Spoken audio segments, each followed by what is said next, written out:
ജ്ഞാനികൾ തന്നെ കബളിപ്പിച്ചുവെന്ന് മനസ്സിലാക്കിയ ഹെറോദോസ് ജെറുസലേമിലും പരിസരത്തുമുള്ള 2 വയസ്സും അതിൽ താഴെ പ്രായമുള്ള എല്ലാ ആൺകുട്ടികളെയും ആളയച്ചു വധിച്ചു. കുഞ്ഞു പൈതങ്ങളുടെ സഹനത്തിന് കാരണം ദൈവമല്ല, മനുഷ്യൻ്റെ സ്വാർത്ഥതയാണ്. മനുഷ്യൻ്റെ സ്വാർത്ഥ താല്പര്യത്തിന് വേണ്ടി ബലഹീനരായവരെ ഉപയോഗിക്കാൻ പാടില്ല എന്ന് കുഞ്ഞു പൈതങ്ങളുടെ തിരുനാൾ നമ്മെ അനുസ്മരിപ്പിക്കുന്നു.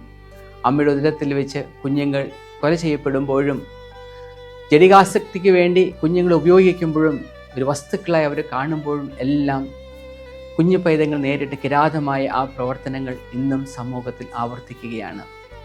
അതുകൊണ്ടാണ് കവി ഇങ്ങനെ പറഞ്ഞത്: ഓരോ ശിശുരോദനത്തിലും കേൾപ്പൂ ഞാൻ 1 കോടി ഈശ്വര വിലാപം. ഈശ്വരൻ്റെ വിലാപം ആവർത്തിക്കപ്പെടാതിരിക്കാൻ, ശിശുക്കൾ വധിക്കപ്പെടാതിരിക്കുവാൻ, ശിശുക്കൾ സ്നേഹിക്കപ്പെടുവാനായി പുതിയൊരു സാമൂഹിക നിർമ്മിതിക്ക് വേണ്ടി നമുക്ക് പ്രാർത്ഥിക്കാം.